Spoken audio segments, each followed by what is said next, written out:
Hello and welcome once again to Breakfast All Day. It's an exciting day of Thanksgiving week. It's a rare Monday, Breakfast All Day. We are doing a special little edition for you of the regular Breakfast All Day and the brunch over at our Patreon here in beautiful Palos Verdes Estates, California. My dear friends Matt and Alonso came down here on this weird Thanksgiving week. There's so much to talk about. We wanted to make sure that we didn't miss you guys. Well, and Christy's going to be camped out at Walmart on Thursday night. So we had to do it now. You know I love to shop. Mm-hmm. Like all girls do. Yes. I enjoy shopping till I drop. I do. I like to trample other people to get to wedding dresses. Yes. When it turns out you were an hour early to a particular screening this week, what did you go and do? I went shopping. There you go. Because there wasn't anything else to do. So we've got a bunch of things to talk about. You can either eat or shop, but you can't do both. And if you do, you can't eat first and then shop. There's an order of these things. Okay. Is a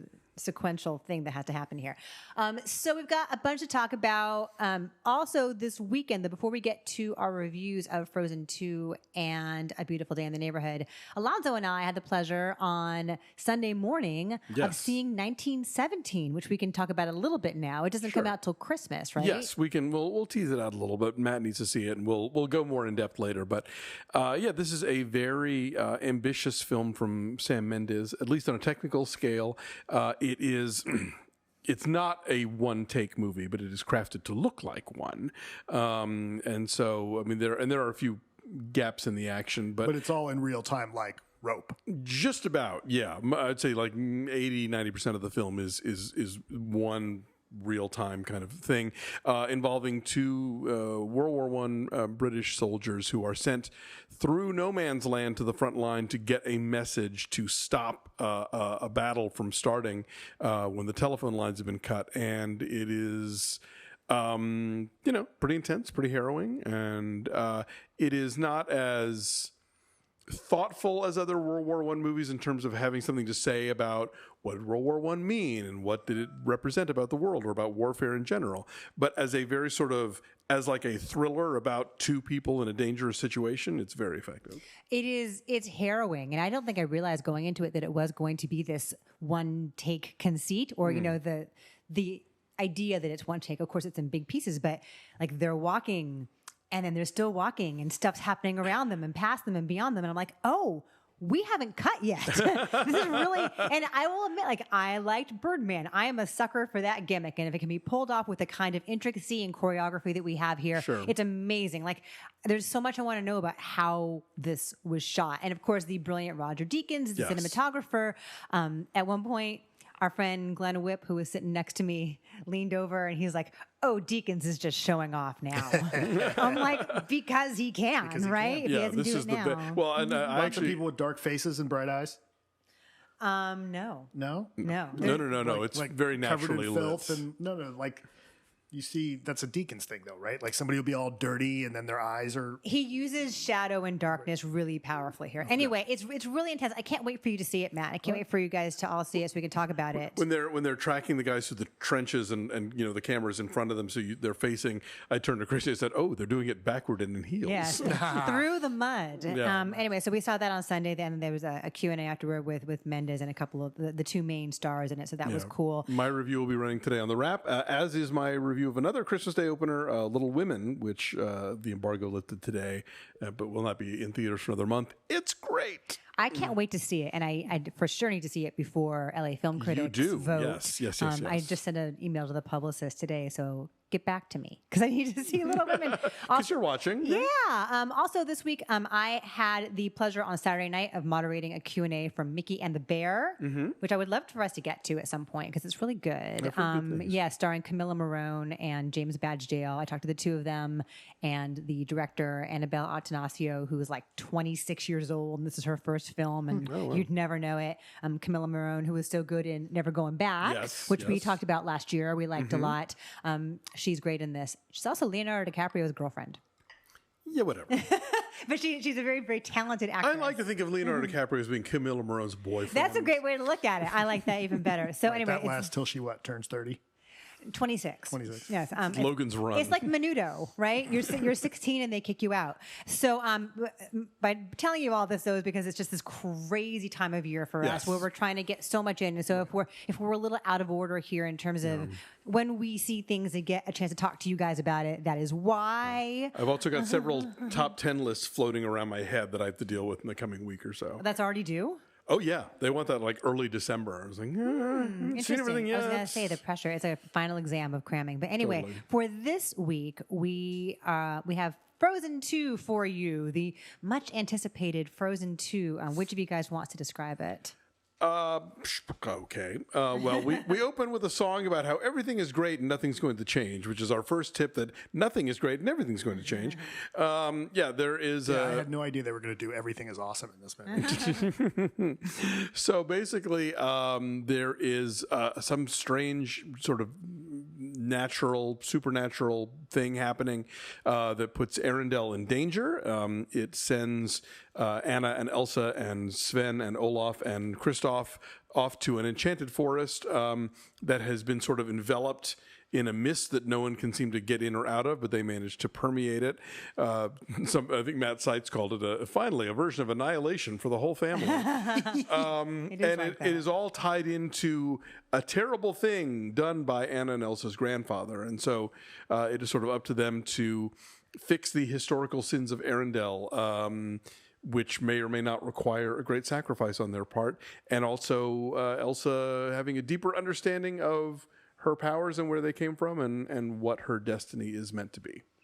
So this is trying to do a lot of things at once. That was a very long description, and there is all that. Yeah. And there's other stuff going on too. There's the possibility of Anna and Kristoff Sven's the moose. Yes, she can marry him as well. It's an open, fluid thing. But it's and then Olaf is getting older and understanding things. Like there's so much going on here. It is so dark and heavy and dense and joyless. It's beautiful. It is very, very pretty. It is prettier than the first one in terms of like the color and the intricacy of all of like the ice and the snowflakes and the dress. Of course, Elsa gets multiple wardrobe changes like Beyonce. She's now at the Disney store. She's the Beyonce of the North, and it's also it's autumnal, where the first one was like all in winter hues. It begins in the autumn. I guess it ends. I mean, they have a Thanksgiving. Is there not? I recall a Thanksgiving song. Do they not sing and lay food out on a table? Once they get to the woods, like the colors are all in that spectrum. Joyless might be putting too fine a point on it. For me, it just felt like the first Frozen kind of came out of not nowhere, but nobody was really expecting it to be this sort of like juggernaut that it became, both not just financially but sort of culturally. And then with sequels can't recapture that magic, and so they either need to like find some really new thing to do with the story and the characters that shakes things up or makes us rethink what we've seen, or they just slavishly try to do the same movie again, which I think this one is what it's mostly doing. Yeah, I agree with you. There's a lot going on here, and I think for the most part, like again, it's beautiful. You're right. The songs are fine. I don't think any of them are quite as memorable as the ones from the first film. Yeah. But they're solid and the performances are good. But I felt like where the first Frozen is kind of a revelation, and partly because that first story is about, you'll be saved by true love, and what that movie presents as true love is completely unexpected. Yeah. And then I think this movie tries to recapture something like that and doesn't hit it. And that's where it kind of left me cold, so to speak. Is that it's I think it tries to tell a story and be somewhat subvert your expectations, but then the payoff I think just wasn't there. Well, it's trying to, as all Pixar or Disney animation movies do. This is not Pixar, don't at me. But it's trying to do is appeal to everyone, certainly. And that's a really hard balance to strike, is being totally mainstream and totally acceptable, but at the same time having a specific voice and a specific thing to say. And this feels like it's at the extremes and perhaps not in the middle. Like it's got something to say about like the atrocities perpetrated against Native people, right? It's got something to say about righting historical wrongs, and it's got some Game of Thrones-ishness to its warrior princess abilities, but then you have the other look who's a extreme. Game of Thrones expert after coming in on the last season. I've seen some things. I know what the dragons can do, but it's and then it's also like really light and goofy and playful with the Olaf stuff, which, you know, like little kids will enjoy. And again, like none of the songs are as transporting as Let It Go or Do You Want to Build a Snowman? I mean, Into the Unknown is the catchiest. And I will admit that Nick and I found ourselves singing it afterward. But it's not like a pleasing, inspiring song. Yeah, it's designed as like Idina Menzel needs to belt here. What are we going to give her to do? I wish the song was more memorable, but I really did like the sequence with Christoph's song. The way that was presented was really that is fun. a very The funny. reindeers are better than people song. No, that's a reprise. The new the power ballad that he gets, right. and the way that it's presented in the film, Like an 80s video. harkens to a very specific music video style. That's a lot of fun. I like that the movie is sort of true to the Anna Elsa dynamic, in that Elsa is this superhero basically and has these powers, but that, you know, Anna is like so steadfast and true and reliable and courageous and is willing to put herself on the line for this stuff. And so really is in a lot of ways the more powerful of the two of them. But, you know, I like that the movie, I sort of look at them as like Batman and Superman, you know, like kids can aspire to have Superman's best qualities, but they know that ultimately, like, he's an alien. Batman's a real guy, you know, who just happens to be really good at, you know, detectiving and, you know, martial arts and gizmos. I think the word is detecting. I think detectiving a word. Detectiving, you know what this I is mean. once again directed by Jennifer Lee and Chris Buck, and Jennifer Lee wrote the script again. Yes. And again, as you say, it's really, really hard. You know, when you create something that is a massive cultural phenomenon, like how do you can't top it. How do you even match it? Well, You know, and this nothing could. I mean, are they in a losing proposition? And yet you also have to make a sequel. Exactly. What annoys me is that I think there is a time in the industry, and maybe even there's still that time when it's non-animated, where Jennifer Lee and Chris Buck would be like, okay, you guys took this thing that is not like a pre-sold IP. Yes, it's based on a Hans Christian Andersen story, but very loosely. You know, and you turn it into this massive hit.